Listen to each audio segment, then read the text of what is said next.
Triangle শেপের পোঁচা cutting করার জন্য এখানে আমি জর্জেটে একটি কাপড় নিয়েছি। তো কাপড়টি 2 গজ পরিমাণ রয়েছে, আর কাপড়টি দেখুন বহরে কতটুকু রয়েছে, মানে ওয়াইডে কতটুকু রয়েছে। এখান থেকে মেপে নিচ্ছি আগে। কাপড়টি ওয়াইডে 44 ইঞ্চি পর্যন্ত রয়েছে। আপনার কাছে যতটুকু পরিমাণের চওড়া কাপড় রয়েছে ততটুকু নেবেন।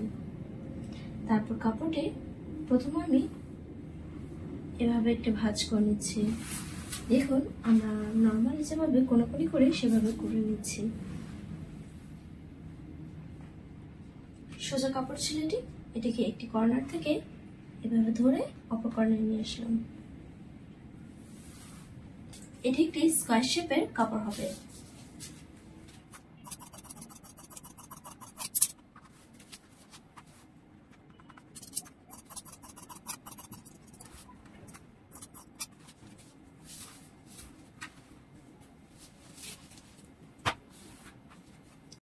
তারপরে কোনাকুনি করা এই যে কর্নার রয়েছে এটিকে এভাবে ধরে আরেকটি ভাঁজ দেব, মানে বন্ধ দিকটা আরেকটি ভাঁজ দিলাম।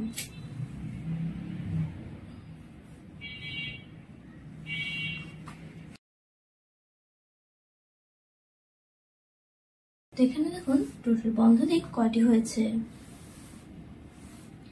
আমার দিকে একটি বন্ধ দিক এবং এই দিকটাও বন্ধ দিক, দুটি দিক কিন্তু বন্ধ দিক রয়েছে। এখন আপনার ইচ্ছা অনুযায়ী লম্বা নেবেন এবং হাতার লম্বা নেবেন। তো আমি এখান থেকে লম্বাটা মেপে নিচ্ছি। এখন আমি এখান থেকে লম্বা 28, 29, 30, 32 যত ইঞ্চি আছে তত ইঞ্চি নিব।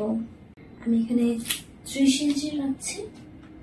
এরপর এখান থেকে গলাটা নিব।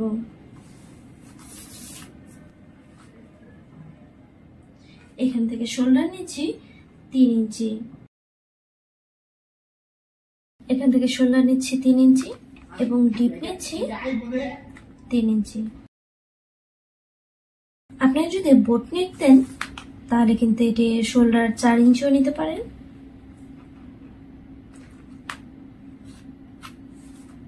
আর রাউন্ড নেক নিলে 3 ইঞ্চি বা 2.5 ইঞ্চি নেবেন, এর বেশি নেবেন না। তো আমি এখানে 4 ইঞ্চি নিচ্ছি, তারপর রাউন্ড করে নিচ্ছি। এই অংশ কাটিং করে নেব। এটি কিন্তু আমাদের শোল্ডার। তো এখান থেকে হাতা নিব। হাতা আপনাদের ইচ্ছা অনুযায়ী লম্বা নিতে পারেন। হাতা কেউ শর্টও রাখতে পারেন অথবা কেউ লং রাখতে পারেন। এই সাইডে 4টি পার্টই কিন্তু সমান থাকতে হবে। যদি দেখেন যে 4টি পার্ট ভাঁজ করার পর সমান না হয় তাহলে কিন্তু এই সাইড দিয়ে আগে কাটিং করে নেবেন। তো আমার এখানে 4টি পার্ট সমান না। তো প্রথমে আমি এই ভাঁজগুলো সমান করে কাটিং করে নিচ্ছি। তো সমান কিভাবে করবেন, এখান থেকে একদম সেম পরিমাণের কাপড় রেখে সমান করে নেবেন। এখানে 1 ইঞ্চির মতো চড়া কাপড় আছে, যেহেতু এই পার্টটি ছোট রয়েছে তাই আমি এই পার্টটি মেপে নিচ্ছি। এটি 1 ইঞ্চি পর্যন্ত চড়া কম রয়েছে। তো সব সাইড থেকে 1 ইঞ্চি মার্ক করে সোজা দাগ দিয়ে নেব। এখন দেখুন হাতার মেজারমেন্টটা কিভাবে নেবেন। এখানে আমাদের বড়দের জন্য শোল্ডার থাকছে 7 ইঞ্চি, 8 ইঞ্চি বা 6 ইঞ্চি। তো সেখান থেকে আমরা এখানে শোল্ডার নিয়ে নিয়েছি, গলার জন্য শোল্ডার নিয়েছি 4 ইঞ্চি। তো 4 ইঞ্চি বাদ দিব। 4 ইঞ্চি বাদ দিলে এখানে 7 ইঞ্চি শোল্ডার থেকে থাকছে 3 ইঞ্চি। 3 ইঞ্চি এতটুকু রাখবো। আর আপনাদের শোল্ডার যত ইঞ্চি থাকবে তত ইঞ্চি মার্ক করে নেবেন প্রথমে। তারপর হাতার লম্বাটা নেবেন। শর্ট হাতা পরলে এতটুকু বা এর চেয়ে আরো শর্ট করে নেবেন, মার্ক করে নেবেন। এখানে 10 ইঞ্চি যদি হাতা পরেন তাহলে এতটুকু রাখবেন। তারপরে এই অংশটা আস্তে আস্তে করে এইভাবে রাউন্ড করে নেবেন, মিলিয়ে নেবেন। কিন্তু এই কর্নারটা কোনাকুনি থাকবে। তো এখানে আমি এখন হাতা নিব এইখান থেকে, এই যে শোল্ডার মার্ক করেছি সেখান থেকে। তো হাতাটা একটু লম্বাই রাখবো। তো এখানে 17 ইঞ্চির মতো হাতাটা রাখছি। এই যে শোল্ডার এখান থেকে হাতা 17 ইঞ্চি পর্যন্ত রাখছি। এখন মার্ক করা অংশটা হালকা করে রাউন্ড করে মিলিয়ে নিব।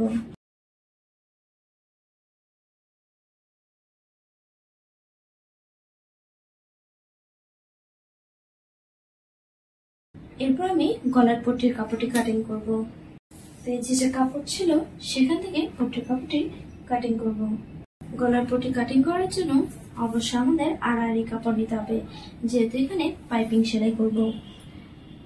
আমরা ফ্রকের গলায় যেভাবে আড়াআড়ি কাপড় কাটিং করে সেলাই করেছি সেভাবে এই গলাটিও সেলাই করব। তো এখানে আড়াআড়ি কাপড় কাটিং করার জন্য স্কোয়ার শেপ বা কোনাকুনি কাপড়কে এভাবে ফোল্ড করে নিব, তারপর মাঝ বরাবর করে কেটে নিব। এরপর আমি এখান থেকে 2 ইঞ্চি চড়া কাপড় রাখবো, মানে পাইপিং এর কাপড়টি 2 ইঞ্চি করে রাখবো, তারপর কাটিং করে নিব। এরপর দুইটি পাইপিং এর কাপড়কে এভাবে জোড়া দিয়ে নিব, জোড়া দিয়ে সেলাই করে নিব। করে আমি এই দুইটি কাপড় একসাথে 2 ভাঁজ করে নিয়ে এই সাইড দিয়ে সেলাই করব। যে সাইডটি খোলা রয়েছে সেই পাশটি সেলাই করে নিব। এখানে যদি এই পাইপিং এর কাপড় এটাতে না হয় তাহলে কিন্তু আরো পাইপিং এর কাপড় জোড়া দিয়ে নিয়ে গলার কাপড়টি সেলাই করে নিতে হবে। তো এটাকে প্রথমে কিভাবে সেলাই করে নিতে হবে, আগে আমি সাইডের কাপড়টি সেলাই করব, তারপর গলাটি সেলাই করব। তো এটি মিলিয়ে নিচ্ছি। এরপর যে কোনো এক কর্নার থেকে ডাবল ফোল্ড করে নিয়ে পিকো করে নিব অথবা সোজা সেলাই দিয়ে নিব। এই রাউন্ড অংশটা কিন্তু আমি সেলাই করব সেম ভাবে। এই পর্যন্ত সেলাই করার পরে সুতাটা কেটে নেব। এরপর আবারও এই সাইড থেকে সেলাইটা স্টার্ট করব, তাহলে আমাদের একসাথে 4টি সাইড সেলাই করা হয়ে যাবে।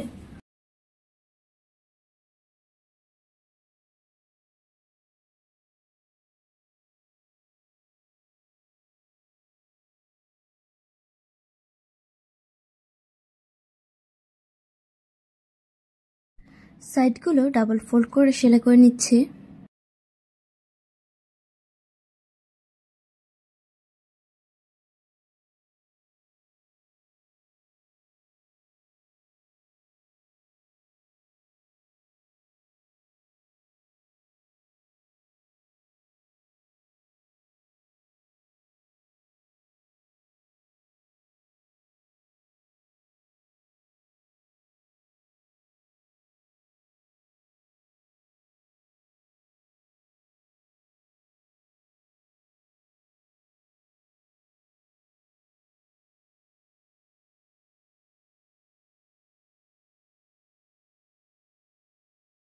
এখন গলার পাইপিং এর কাপড়টি 2টি অংশ জোড়া দিয়ে নিচ্ছি। একটির উপর আরেকটি এই শেপের মতো করে রেখে আমি জোড়া দিয়ে নিচ্ছি।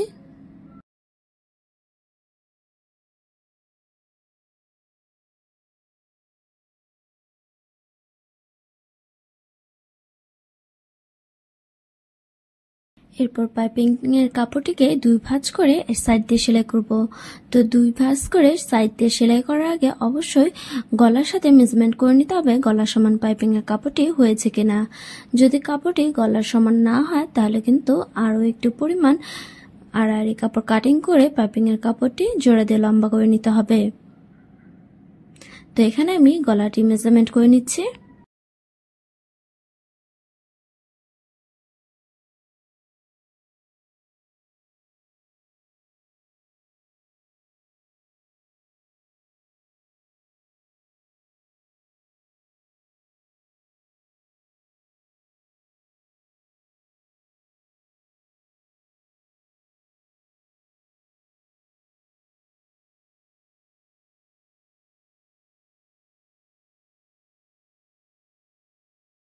এখন গলার সোজা পাটের উপর পাইপিং এর কাপড়টি রেখে সেলাই করে নিব। যখন পাইপিং এর কাপড়টি একদম শেষ দিকে আসবো তখন কিন্তু 1/2 ইঞ্চি এক্সট্রা করে রেখে কাটিং করে নিতে হবে। তো সামনের দিকে অবশ্যই 1/2 ইঞ্চি সেলাই ছাড়া রাখবো এবং পিছনের দিকে 1/2 ইঞ্চি সেলাই ছাড়া রাখবো।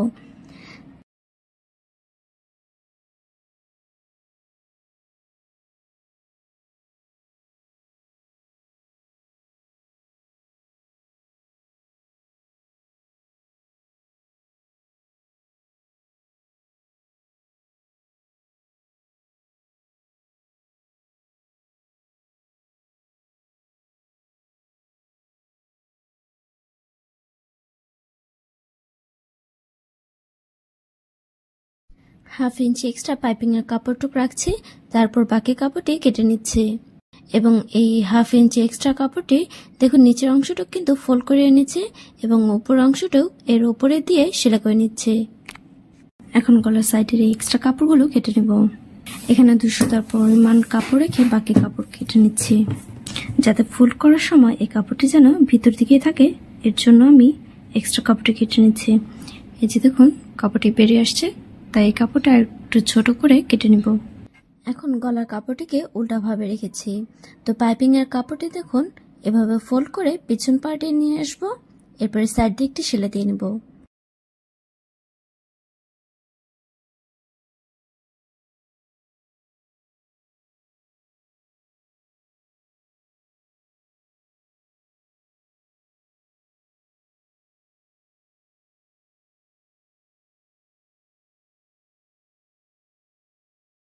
এই 3 কোণা পচা বা টপসটি আপনারা বাচ্চাদের প্লাজো অথবা জিন্স প্যান্ট দিয়ে পরাতে পারবেন। এতে কিন্তু বাচ্চাদের খুবই সুন্দর দেখা যাবে। যেহেতু গরম এসে পড়েছে, নিচে একটি শর্ট টপস দিয়ে এর উপরে এটি পরাতে পারবেন।